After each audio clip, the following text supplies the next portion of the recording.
Assalamualaikum warahmatullahi wabarakatuh. Para sahabat pecinta sejarah yang budiman, kita kembali lagi di channel kita, channel Dunia Sejarah. Pada kesempatan ini sudah sampai pada episode yang ke-9, sejarah perjalanan hidup Rasulullah Sallallahu Alaihi Wasallam. Dan pada episode ini akan membahas tentang hijrahnya Rasulullah Sallallahu Alaihi Wasallam ke negeri Taif. Semoga kajian ini membawa manfaat kepada kita semua dan kita bisa mengambil pelajaran dan hikmahnya. Hijrahnya Rasulullah Sallallahu Alaihi Wasallam ke negeri Taif. Ketika Rasulullah Sallallahu Alaihi Wasallam meyakini bahwa kaum Quraisy tetap bersikeras pada kesesatan dan pembangkangan mereka, serta terus-menerus mengisolasi dakwah, maka beliau mencari cara bagaimana melepaskan diri dari belenggu tersebut, supaya Islam mendapatkan negeri selain Mekah dan pendukung selain pendukung Mekah yang keras kepala dan angkuh. Rasulullah Shallallahu Alaihi Wasallam berpikir untuk membawa agama ini kepada kabilah Thaqif yang merupakan penduduk Taif dan berjarak sekitar 200 km dari Mekah. Beliau menempuh perjalanan tersebut ditemani Zaid bin Harithah, budaknya. Mereka pergi dengan sembunyi-sembunyi dan berjalan kaki. Hal ini dilakukan agar tidak diketahui oleh Quraisy. Rasulullah Shallallahu Alaihi Wasallam sudah memperhitungkan risikonya jika gagal dalam menyampaikan dakwah ke Taif. Beliau juga sudah membayangkan caci maki yang akan didapatkan dari Quraisy seandainya gagal dalam misi ini. Kota Taif pada waktu itu menjadi pusat peribadatan Lata. Antara Quraisy dan Thaqif terjalin hubungan yang sangat erat. Relasi mereka dibangun berdasarkan asas saling menguntungkan kedua pihak, sebab mereka memiliki kepentingan bersama untuk melanggengkan ritual penyembahan berhala. Rasulullah Shallallahu Alaihi Wasallam tinggal di Taif selama 10 hari. Awalnya beliau mendatangi para pemuka mereka, yaitu Abu Yalail dan kedua saudaranya Mas'ud dan Hubaib. Namun perlakuan mereka sangat kasar dan buruk. Salah seorang di antara mereka berkata dengan nada merendahkan, "Apakah Tuhanmu tidak menemukan orang yang lebih baik darimu untuk diutus?" Seorang lagi berkata, "Demi Allah, aku tidak akan berbicara denganmu selamanya. Jika benar engkau seorang rasul seperti pengakuanmu, maka sesungguhnya engkau sangat berbahaya bagiku. Jika sebaliknya engkau berdusta atas nama Allah, maka tidak pantas aku berbicara denganmu." Mereka menolak memberikan keamanan dan bantuan kepada beliau. Bahkan mereka pun menolak permintaannya agar merahasiakan kedatangannya agar jangan tersiar pada kaum Quraisy. Sungguh telah tercabut dari mereka harga diri, kebesaran jiwa dan kehormatan. Tidak seorang pun yang ditemui Muhammad Shallallahu Alaihi Wasallam kecuali beliau jelaskan kepadanya tentang Islam, baik itu orang dewasa maupun anak-anak. Beliau paparkan dan seru mereka pada Islam, tetapi tidak satupun yang menyambutnya. Kini sadarlah beliau bahwa misinya telah gagal, sehingga sangat bersedih. Orang-orang Taif mendatanginya untuk mengusirnya. Mereka berkata, "Wahai Muhammad, keluarlah dari negeri kami. Pergilah ke negeri lain yang kamu suka di muka bumi. Kami khawatir terhadap para pemuda dan orang-orang lemah kami dari tipu dayamu."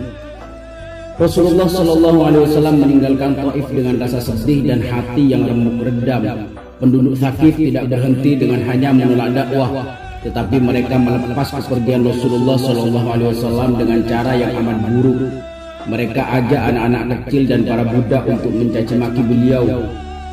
Di kedua sisi jalan mereka berdiri, sedang beliau berjalan di tengahnya dengan dilempari bebatuan. Setiap beliau mengangkat kakinya, mereka lempari dengan batu hingga darahnya keluar dari kaki yang mulia itu dan membasahi jalan. Setiap beliau mulai berjalan, beliau akan jatuh terduduk. Lalu mereka menyerangnya agar segera bangkit dan menjauh dari perkampungan mereka. Mereka melakukannya dengan penuh tawa dan bersorak-sorai. Zaid berusaha melindungi Rasulullah dengan tubuhnya hingga kepalanya terluka parah.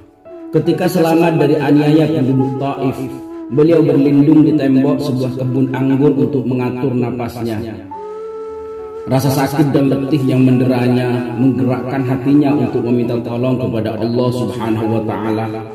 Napasnya berat, beliau kini terluka, terbuang, terasing dan terhina. Manusia mengingkarinya, menimpakan kepadanya kehinaan dan kerendahan. Tidak ada lagi yang bisa ditempati untuk berlindung kecuali Zat yang mengutusnya. Tuhan seru sekalian alam. Saat itulah beliau tengadahkan tangannya berdoa, doa yang menggetarkan Arsyur Rahman. Para malaikat di langit yang tinggi turut mengamini doanya. Ya Allah, kepadamu kedudukan lemahnya kekuatanku, ketidakberdayaanku dan rendahnya aku di mata manusia. Wahai Tuhan yang Maha Pengasih lagi Maha Penyayang, Engkaulah Tuhan orang-orang lemah dan Engkaulah Rabbku. Kepada siapa Engkau serahkan diri ini? Apakah kepada mereka yang jauh lalu menyiksaku, atau kepada musuh yang mengendalikan urusanku? Selama Engkau tidak murka, maka aku tidak akan peduli. Akan tetapi ampunanmu lebih aku harapkan. Aku berlindung dengan cahaya wajahmu yang menyinari kegelapan, memperbaiki segala urusan dunia dan akhirat, agar jangan sampai aku ditimpa murka atau amarahmu. Ya Allah, bagimu segala kepasrahan hingga Engkau meridaiku. Tidak ada daya dan upaya melainkan atas kehendak-Mu. Dengan rahmat Allah Subhanahu wa Ta'ala tergeraklah hati kedua pemilik kebun anggur itu. Padahal keduanya merupakan musuh yang sangat keras pada dakwah ini, yakni Utbah dan Syaibah, keduanya putra Rabi'ah. Keduanya mengirimkan kepada Muhammad sallallahu alaihi wasallam anggur segar yang baru dipetik, yang dibawa oleh budak mereka bernama Addas. Demikianlah kehendak Allah berlangsung meski melalui tangan orang-orang kafir. Kehendaknya pasti terlaksana meski melalui musuhnya. Seranting anggur itu hadiah dari Allah Subhanahu wa Ta'ala sebagai bukti kasih sayangnya, sebagai penenang jiwa, pengobat luka dan penawar duka lara. Rasulullah sallallahu alaihi wasallam mengambil anggur itu sambil mengucapkan Bismillahirrahmanirrahim, lalu memakannya. Addas kaget bukan main. Dia tatap Rasulullah sallallahu alaihi wasallam dan berkata, "Demi Allah, kata-katamu itu tidak pernah diucapkan penduduk negeri ini." Rasulullah sallallahu alaihi wasallam bertanya, "Dari negeri mana engkau berasal?" Addas menjawab, "Aku seorang Nasrani, berasal dari Ninawa." Rasulullah sallallahu alaihi wasallam berkata, "Kamu dari kampung seorang laki-laki saleh Yunus bin Matta." Addas berkata, "Apa yang kamu tahu tentang Yunus bin Matta?" "Demi Allah, aku telah meninggalkan Ninawa, tapi tidak lebih dari 10 orang penduduknya yang tahu siapa putra Matta." Beliau berkata, "Dia adalah saudaraku, dia seorang nabi dan aku juga nabi." Mendengar itu, Addas langsung mencium kepala Rasulullah sallallahu alaihi wasallam, kaki dan tangannya. Kedua putra Rabi'ah yang menyaksikan kejadian itu sangat terkejut. Salah seorang berkata kepada yang lainnya, "Demi Allah, dia telah merusak pikiran budak kita." Saat Addas kembali, mereka berdua berkata, "Celaka engkau wahai Addas, apa yang membuatmu mencium kepala, kaki dan tangannya?" Addas menjawab, "Demi Allah, tidak ada di muka bumi yang lebih baik daripada ini. Dia telah memberitahuku sebuah perkara yang tidak mengetahuinya kecuali seorang nabi." Mereka berkata marah, "Betapa buruk engkau wahai Addas, jangan engkau berpaling dari agamamu, sebab agamamu lebih baik daripada agamanya." Namun Addas malah memeluk Islam dan bersyahadat bahwa tiada Tuhan selain Allah Subhanahu wa Ta'ala dan Muhammad sallallahu alaihi wasallam adalah utusannya. Imam Bukhari dan Muslim meriwayatkan dari Aisyah bahwa Rasulullah sallallahu alaihi wasallam bersabda, "Sesungguhnya aku telah mendapatkan semua yang kudapatkan dari kaummu, dan yang paling menyakitkan adalah pada hari Aqabah, yaitu saat aku menyampaikan dakwah kepada putra Abdu Yalail bin Abdu Kulal, tetapi mereka tidak menyambut sedikit pun. Aku meninggalkan negeri itu dengan perasaan sangat sedih. Rasa sedih itu tidak terhenti hingga aku tiba di daerah Qarn Ats-Tsalib. Aku angkat kepalaku dan kulihat awan menaungiku. Aku tatap awan itu, lalu kulihat Jibril alaihissalam berseru kepadaku, sesungguhnya Allah telah mendengar apa yang dikatakan kaummu dan reaksi mereka atasmu. Allah telah mengutus malaikat penjaga gunung agar engkau perintahkan sesuka hatimu. Malaikat penjaga gunung lalu menyeruku dan memberi salam kepadaku. Dia berkata, wahai Muhammad, sesungguhnya Allah telah mendengar perlakuan kaummu dan reaksi mereka atasmu. Aku adalah malaikat penjaga gunung yang diutus Allah untuk engkau perintah semaumu. Jika engkau mau, aku akan timpakan kepada mereka gunung-gunung ini, atau kutenggelamkan mereka ke dalam tanah. Tetapi Nabi SAW bersabda, jangan. Justru aku mengharapkan agar dari anak-anak keturunan mereka terdapat orang-orang yang akan menyembah Allah semata dan tidak menyekutukannya. Sungguh betapa agung engkau ya Rasulullah. Kesempatan untuk membalas dan menimpakan hukuman telah terbuka. Dahulu kaumnya mengolok-oloknya dan menantangnya untuk menurunkan azab jika beliau memang benar nabi. Kini kesempatan itu benar-benar terbuka. Malaikat penjaga gunung tinggal menunggu perintahnya untuk menimpakan pembalasan dan menenggelamkan mereka semua ke dalam bumi. Akan tetapi Rasulullah SAW adalah utusan pembawa kasih sayang. Hatinya tidak mengenal dendam, sebab kedengkian dan noda hitam sudah dicerabut saat dadanya dibelah semasa kecilnya dulu. Kini segala indranya hanya tertuju kepada Allah, bukan untuk harga diri pribadi dan mencari kebesaran diri di muka bumi. Sikapnya tidak mengenal hitung-hitungan duniawi. Segala sengsara yang beliau terima tidak menjadikan hatinya marah dan dendam. Justru beliau merasa kasihan kepada mereka. Beliau senantiasa mengharapkan Allah Subhanahu wa Ta'ala memberi mereka hidayah.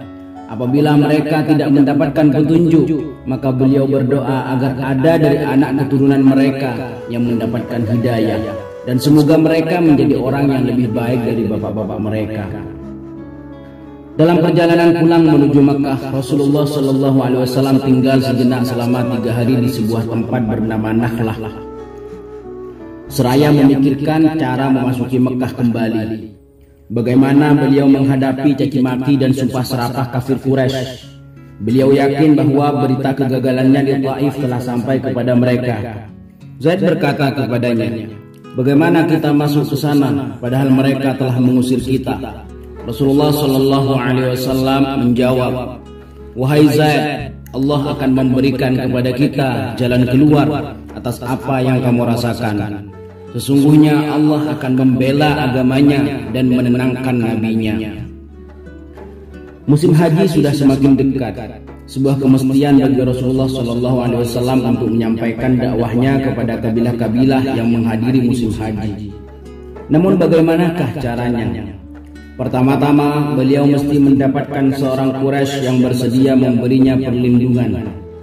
Beliau lalu mengirim utusan kepada Akhnas bin Syuraik, menawarkan kepadanya agar memberikan suaka untuk memasuki Mekah, tetapi dia menolak. Lalu beliau mengirim utusan ke Suhail bin Amr, tetapi dia juga menolak. Kemudian beliau mengirim utusan kepada Mut'im bin Adi, yang termasuk dari mereka yang membatalkan perjanjian pemboikotan, dan dia pun setuju. Mut'im lalu mengutus orang untuk meminta Muhammad SAW memasuki Mekah dalam perlindungannya. Rasulullah SAW pun masuk ke Mekah dan bermalam bersama Mut'im.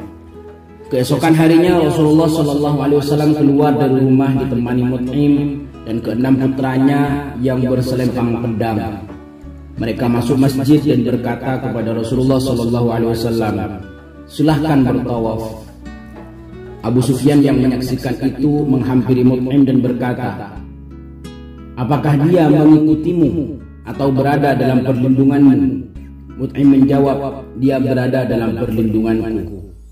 Orang-orang Quraisy terus memikirkan dan merencanakan cara menghalangi Muhammad SAW dari menyampaikan dakwahnya pada kabilah-kabilah Arab. Para pembesar Quraisy berkumpul menyatukan langkah untuk memperburuk citra dakwah dan mencela Muhammad. Apakah mereka akan menudingnya sebagai penyair, orang gila atau tukang sihir? Walid bin Mughirah berkata, "Sungguh ayat-ayat yang dia baca itu sangat indah. Pangkalnya seperti kurma yang manis dan ujungnya bagai buah yang dipetik. Apa yang kalian semua katakan itu tidak benar sama sekali. Akan tetapi perkataan yang paling dekat adalah dengan mengatakan bahwa dia tukang sihir. Dia datang membawa perkataan berisi sihir yang mencerai-beraikan antara seorang anak dengan bapaknya, seseorang dengan saudaranya, seseorang dengan istrinya, dan seseorang dengan keluarganya." Orang-orang Quraisy lalu berpencar untuk memberitahu bahwa kabilah Arab yang datang ke Mekah agar berhati-hati dengan sihir Muhammad SAW, dengan dakwahnya yang memecah belah barisan dan mengubarkan api permusuhan. Nabi Muhammad SAW senantiasa menyeru manusia untuk menyembah Allah Subhanahu wa Ta'ala semata. Setelah beliau selesai berbicara, Abu Lahab datang menghampiri dan memperingatkan mereka dari Muhammad, seakan dia ingin menghapus semua yang dikatakan Rasulullah SAW sebelumnya. Dalam sebuah riwayat lain dikatakan bahwa Rasulullah bersabda kepada mereka, "Wahai manusia sekalian, katakanlah tiada Tuhan selain Allah, maka kalian menjadi orang yang beruntung." Tiba-tiba Abu Jahal datang dan melemparinya dengan tanah, lalu berkata, "Wahai orang-orang sekalian, jangan sampai kalian tertipu olehnya dan berpaling dari agamamu yang dia inginkan agar kalian meninggalkan peribadatan kepada Lata dan Uzza." Reaksi dari kabilah-kabilah berbeda-beda. Sebagian besar terpengaruh dengan hasutan Quraisy dan menghitung dampaknya bagi kepentingan mereka bersama Quraisy. Di antara mereka ada yang berkata kasar, ada yang menolak dengan halus, ada yang meminta waktu untuk berpikir, dan ada juga yang melakukan tawar-menawar dengan Rasulullah SAW. Rasulullah SAW mendatangi Bani Amir bin Sa'sa'ah, mengajak mereka kembali kepada Allah, dan beliau jelaskan siapa dirinya.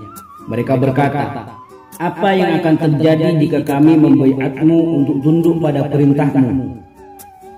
Kemudian suatu saat Allah memenangkanmu terhadap orang-orang yang memusuhimu. Apakah kepemimpinan akan diserahkan kepada kami setelah kepergianmu?" Beliau menjawab, "Itu urusan Allah yang akan diberikan kepada siapa yang dia kehendaki." Mereka berkata lagi, "Apakah kami berikan diri kami untuk dibunuh demi membelamu? Dan jika Allah memenangkanmu lalu engkau serahkan tampuk kekuasaan kepada orang lain, pergilah, sebab kami tidak membutuhkanmu."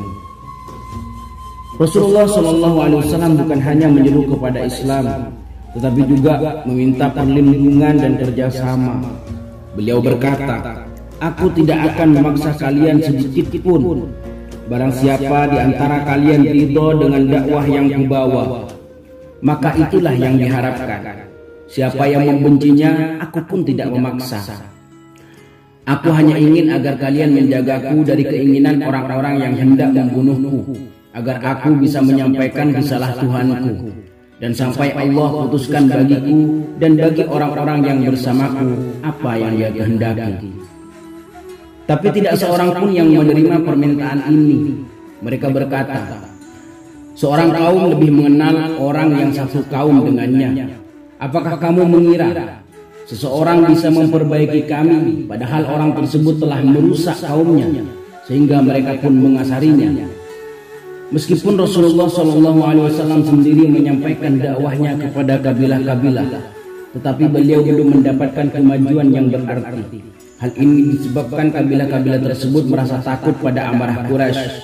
Akan tetapi, menerima dakwah atau tidak menerimanya, mereka telah berperan secara langsung pada penyebaran dakwah di seluruh Jazirah Arab.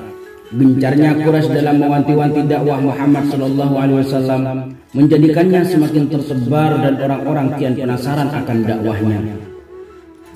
Dakwah berhasil mengambil hati Tufail bin Amr ad-Dusi. padahal kaumnya telah memperingatkannya agar jangan mendengarkan sesuatu dari Muhammad sallallahu alaihi wasallam. Dia letakkan kapas guna menutupi telinganya agar tidak mendengar perkataan Muhammad. Tetapi dia mendengar bacaan Al-Quran, lalu dia pun masuk Islam. Dia bersaksi dengan 2 kalimat syahadat dan kembali kepada kaumnya mengajak mereka kepada Islam. Demikianlah, meskipun zahirnya hasil dakwah kepada kabilah-kabilah itu sangat terbatas, tetapi pada hakikatnya telah menebarkan benihnya dan telah memperkenalkan pemikirannya. Pemikiran ini akan matang dalam akal seiring berjalannya waktu. Memang yang dibutuhkan dalam kondisi ini hanyalah sedikit tambahan waktu. Allah Subhanahu wa Ta'ala berkehendak untuk menunjukkan kebesarannya kepada nabinya dan memperbesar semangat juangnya. Maka dikaruniakanlah mukjizat luar biasa kepada Rasulullah sallallahu alaihi wasallam, yaitu Isra wal Mi'raj. Setelah peristiwa ini, Rasulullah sallallahu alaihi wasallam menjadi lebih tenang dan lebih yakin akan datangnya pertolongan Allah Subhanahu wa Ta'ala. Pada momen inilah Allah Subhanahu wa Ta'ala tengah mempersiapkan panggung sejarah baru di sebuah tempat sejauh 350 km dari timur laut kota Mekah, ialah Yathrib, Madinatul Munawwarah. Kota Yathrib adalah kebalikan dari Mekah. Ia merupakan negeri dengan air yang melimpah, subur tanahnya dan sejuk udaranya. Terdapat 2 suku Arab yang menetap di sana, yaitu Aus dan Khazraj, dan 3 suku Yahudi, yakni Bani Qainuqa, Bani Nadir, dan Bani Qurairah. Madinah pada waktu itu berada dalam kekuasaan kabilah Yahudi. Sementara itu, kabilah Aus dan Khazraj terus-menerus saling berperang dan bertikai satu sama lainnya. Bahkan suku-suku Yahudi itu pun saling berselisih satu sama lain, sebagaimana perselisihan antara suku-suku Yahudi dengan orang-orang Arab. Orang-orang Yahudi itu senantiasa mengolok-olok orang-orang Arab dan menghina kebodohan mereka. Mereka berkata, "Sungguh seorang nabi telah tiba masa kedatangannya. Kami akan mengikutinya, lalu kami perangi kalian sebagaimana kaum Aram dan kaum Ad dihancurkan." Saat tiba musim haji, berangkatlah beberapa kelompok dari suku Khazraj dan Mekah. Pada waktu itu Rasulullah SAW sedang menyampaikan dakwahnya ke suku-suku Arab. Mereka berkata satu sama lain, "Demi Allah, inilah Nabi yang telah dikatakan oleh orang-orang Yahudi kepada kita. Maka jangan sampai mereka mendahului kita atasnya." Saat Rasulullah SAW menawarkan dakwahnya, mereka menjawab, "Sungguh kami telah meninggalkan kaum kami, dan tidak ada kaum yang permusuhan dan keburukan di antara mereka melebihi kaum kami. Kami berharap semoga Allah mengumpulkan kaum ini karenamu. Kami akan tawarkan kepada mereka dan kami ajak mereka tunduk pada perintahmu. Kami akan sampaikan kepada mereka apa yang kami terima darimu tentang ajaran agama ini. Jika seandainya Allah menyatukan mereka melalui dirimu, maka tidak ada orang yang lebih kuat selainmu." Mereka pun berjanji akan kembali tahun depan. Mereka segera kembali ke Madinah dengan iman yang bergelora dalam hati. Mereka lalu mendakwahkan Islam pada penduduk Madinah. Maka dengan cepat dakwah pun tersebar. Tidak ada pembicaraan bagi penduduk Madinah melainkan tentang Rasulullah SAW. Setahun setelahnya, saat musim haji tiba, berangkatlah utusan dari Madinah sebanyak 12 orang dengan 10 dari Khazraj dan 2 orang dari Aus.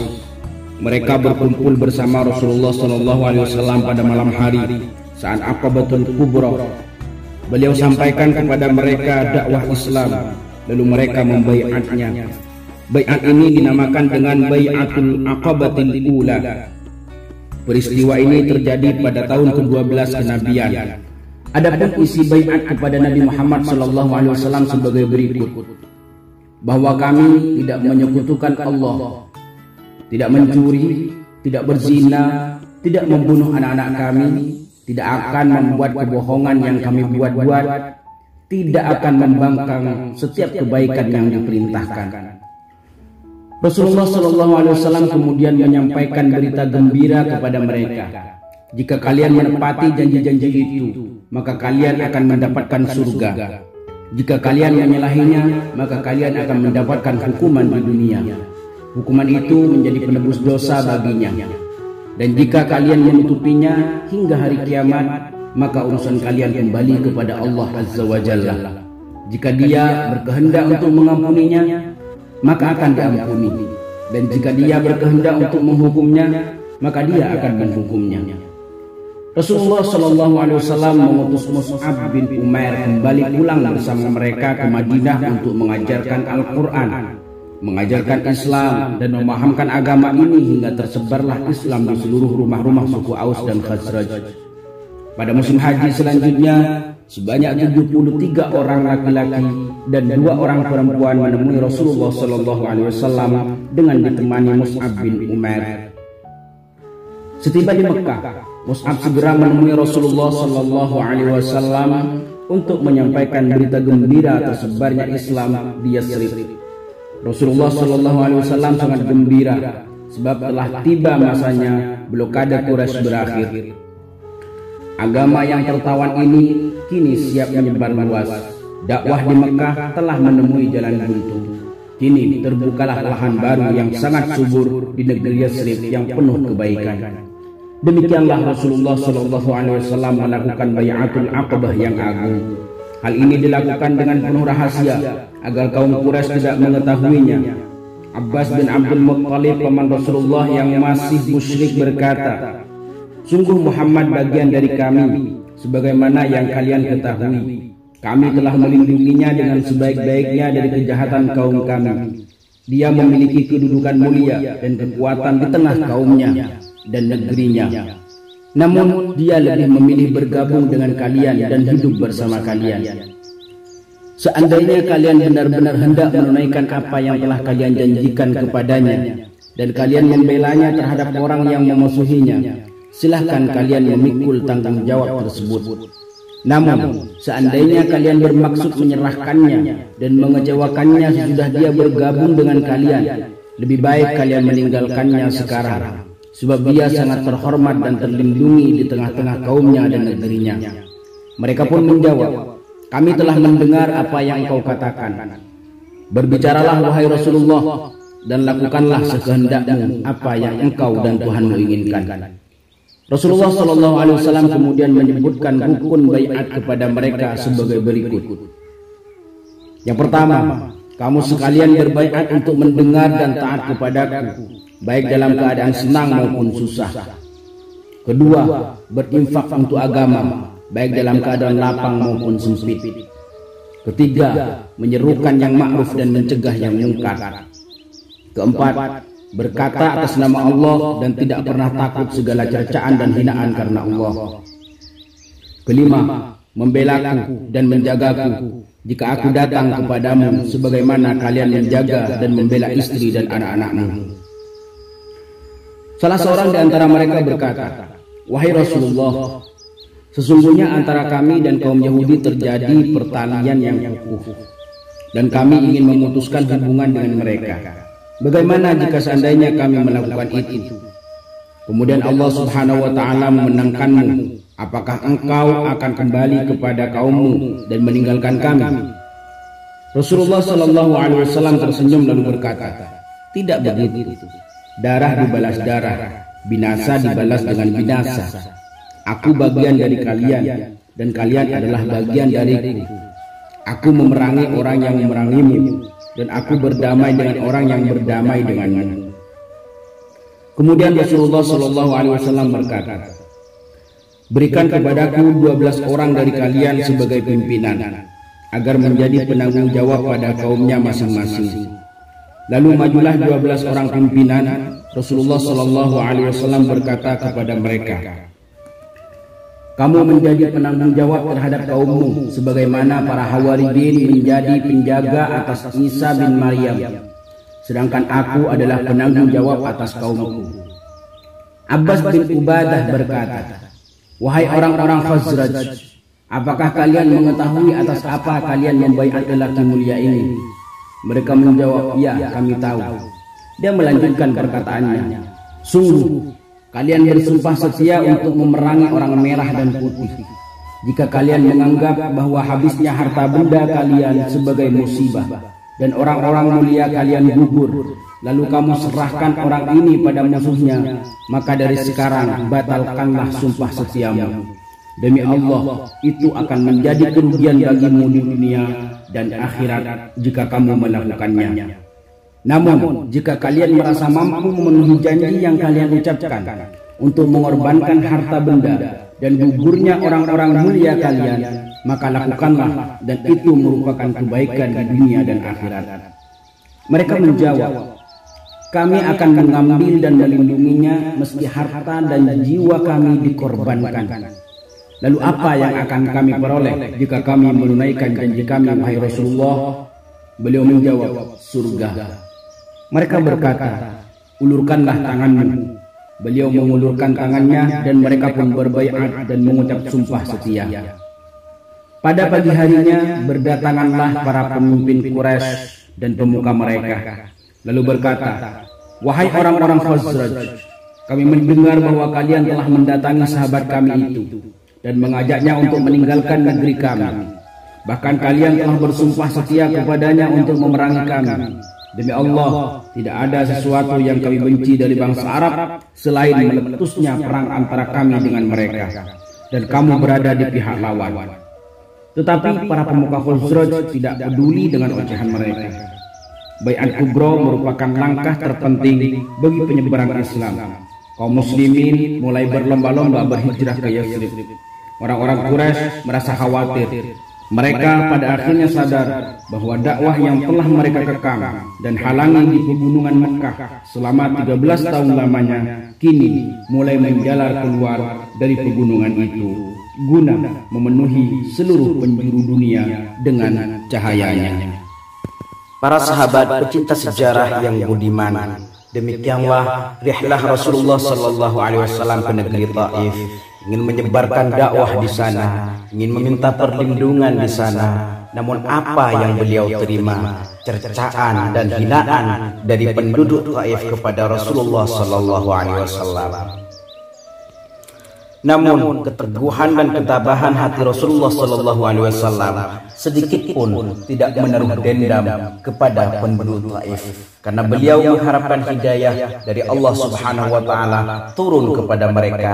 Jika tidak turun kepada mereka, Rasulullah mengharapkan agar anak keturunan mereka menjadi orang yang mengesahkan Allah Subhanahu wa taala. Demikianlah kajian sejarah perjalanan Rasulullah sallallahu alaihi wasallam pada kesempatan ini. Semoga kita bisa mengambil hikmah, pelajaran dan manfaat dari kisah perjalanan dakwah Rasulullah sallallahu alaihi wasallam. Sampai berjumpa lagi pada kesempatan berikutnya. Assalamualaikum warahmatullahi wabarakatuh.